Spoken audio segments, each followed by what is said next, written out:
Shalom Bapak Ibu Saudara yang kasih dalam Tuhan Yesus Kristus. Selamat datang di Sabda Bagi Anda bersama saya, Pastor Marcel Kanon. Dan kami bersyukur kepada Tuhan akan kebaikannya. Tapi apa yang kebaikan yang Dia berikan kepada kita seringkali nggak sesuai dengan yang kita ngerti kebaikan yang Tuhan berikan. Kebaikannya Tuhan itu apa? Karena Dia begitu besar kasih terhadap kita. Dia mengaruniakan anak tunggalnya Yesus untuk mati di kayu salib supaya Dia menebus dosa kita, supaya kita memperoleh hidup yang kekal dan kita memiliki hubungan intim dengan Tuhan. Ini sesuatu yang luar biasa yang kita dapat pahami tiap hari. Jadi kebaikan yang terbesar yang Bapa di surga berikan yaitu pengampunan dosa. Ya, kita memperoleh hidup yang kekal, bisa memiliki hubungan yang intim dengan Tuhan. Dan dalam minggu ini kita sudah mulai bicara tentang Mazmur pasal yang ke-97. Ya, kita lihat dalam ayat yang pertama itu bagaimana dikatakan Tuhan adalah Raja. Ya, dan biarlah bumi bersorak-sorak, biarlah banyak pulau bersukacita. Makanya sekali lagi saya percaya ini satu firman khususnya bagi negara yang memiliki pulau yang banyak. Nah, ternyata Indonesia memiliki pulau yang terbanyak. Mari kita baca terusnya. Dikatakan awan dan kekelaman ada sekeliling Dia. Keadilan dan hukum adalah tumpuan taktanya. Artinya begini, bahwa Tuhan itu menghukum kita sesuai dengan keadilan dan sesuai dengan hukum yang sudah diberikan kepada kita. Seberapa jauh kita mentaati perintah yang Tuhan berikan kepada kita. Dengan kata lain, apakah kita memiliki satu Tuhan saja, yaitu Allah Bapa yang di surga, Allahnya Abraham, Ishak dan Yakub, ya Allah yang duduk di surga. Ya, kita bisa mengasihi, tadi saya bilang, melalui Yesus Kristus yang menyerahkan nyawanya bagi kita.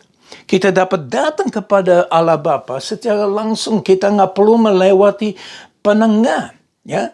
Tuhan udah membuka jalan untuk saudara dan saya untuk masuk di dalam hadirat, untuk masuk memiliki satu pendekatan terhadap Allah Bapa. Ya, dan lucu dikatakan api menjalar di hadapannya dan menghanguskan para lawannya sekelilingnya. Jadi perhatikan dengan baik-baik di dalam firman Tuhan yang dikatakan apapun itu semuanya ya dan amin. Firman Tuhan tidak dapat berubah dahulu, sekarang, bahkan sampai selama-lamanya. Ya, firman Tuhan itu ya dan amin. Dan dikatakan bahwa Tuhan akan menghanguskan para lawannya. Dalam firman Tuhan sudah dikatakan bahwa mereka yang mengalami kematian yang kedua, yaitu kematian yang kekal, akan dibakar, akan dihanguskan, ya, mengalami sengsaranya terus menerus seumur hidup, sangat mengeri, ya, dan juga sangat menyedihkan. Makanya sampai hari ini kita diberikan kesempatan untuk memiliki pendekatan kepada Tuhan, ya. Sudah jelas dikatakan bahwa semua yang melawan daripada Allah, ya, yang tidak mau menerima Yesus Kristus sebagai Tuhan dan Juru Selamat, yang sudah berkata tidak mungkin kita bisa diselamatkan hanya lewat Yesus, dan lain halnya. Banyak doktrin-doktrin yang dikeluarkan hari ini yang tidak sesuai dengan firman Tuhan. Dan dikatakan dalam ayat yang ketiga ini, mereka akan dihanguskan. Ya, mereka dihanguskan. Mereka yang melawan Allah akan dihanguskan. Kilat-kilatnya ayat 4. Menerangi dunia, bumi melihatnya dan gemetar. Ya, bumi akan melihat. Ya, firman Tuhan bilang, lihat ke atas dan akan mengetahui apa yang akan terjadi. Karena semuanya sudah disebut di dalam firman Tuhan. Firman Tuhan sudah jelas memberitahukan kebenarannya. Ya, gunung-gunung luluh seperti lilin di hadapan Tuhan seluruh bumi. Langit memberitakan keadilannya, dan segala bangsa melihat kemuliaan. Bapak, Ibu, Saudara yang kekasih dalam Tuhan Yesus Kristus, dalam ayat yang barusan kita baca, dikatakan segala bangsa. Jadi bukan hanya satu bangsa, bukan hanya satu umat, tapi segala bangsa akan melihat kemuliaan Tuhan. Nah, pada waktu kita akan melihat kemuliaan Tuhan, itu adalah tanda apakah udah terlambat buat kita atau enggak. Kemuliaan Tuhan itu yang dinyatakan dengan dahsyat dan luar biasa.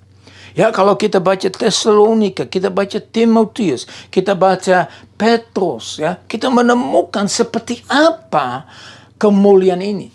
Lebih lagi kita dapat melihat pada waktu Salomo mendedikasikan bait Allah.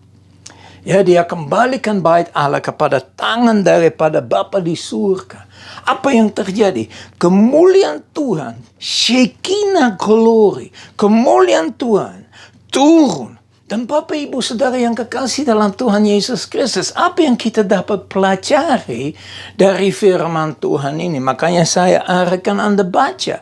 Sesudah Salomo menyelesaikan bait Allah, apa yang terjadi? Kemuliaan Tuhan turun. Ya, Tuhan bilang, ini memang tempatku. Disinilah aku akan dengar semua doa. Dan diturunkan kemuliaan yang begitu jelas, begitu hebat, begitu dahsyat. Ya, sampai umatnya yang ada tidak dapat berdiri lagi. Mereka sujud menyembah Allah yang hidup. Bapak, Ibu, Saudara yang kekasih dalam Tuhan Yesus Kristus, yang mendatangkan kemuliaan itu bukan kehebatan kita, bukan kedahsyatan kita, bukan pujian penyembahan, bukan doa, tapi Tuhan akan menurunkan pada waktu yang tepatnya. Ya, banyak orang berkata, wow, aku rasa kemuliaan Tuhan. Enggak akan dirasakan. Kenapa? Anda tidak akan kuat untuk tetap berdiri di hadapan Tuhan, untuk tetap berdiri, ya, atau even mungkin duduk atau apa, ya. Tapi Anda begitu kemuliaan Tuhan begitu nyata, begitu turun, kita hanya bisa lakukan satu hal, sujud. Nah, yang dimaksud dengan sujud itu mukanya sampai ke lantai. Sedemikian rupa mereka menyembah Raja di atas segala raja, Tuhan di atas segala Tuhan. Bapak, Ibu, Saudara yang kekasih dalam Tuhan Yesus Kristus, kita juga tidak dapat berdiri di hadapan Tuhan. Karena apa? Karena Tuhan adalah Tuhan yang kudus. Ingat, pada waktu Musa berdiri di satu tempat, Tuhan berkata apa? Lepaskan kasutmu. Kenapa? Karena tanah di atas kamu berdiri adalah tanah yang kudus. Bapak, Ibu, Saudara yang kekasih dalam Tuhan Yesus Kristus, kita semua orang yang berdosa. Makanya puji Tuhan, ada kemuliaan yang diberikan kepada kita, yaitu Yesus Kristus mati di kayu salib.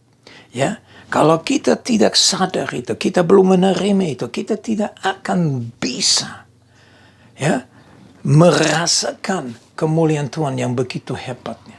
Ya, karena Tuhan akan menunjukkan kepada mereka yang sudah mengikuti Dia. Dan kita tidak dapat berdiri karena Dia Allah yang kudus. Kenapa malaikat-malaikat berkata, kudus, kudus, kuduslah Tuhan.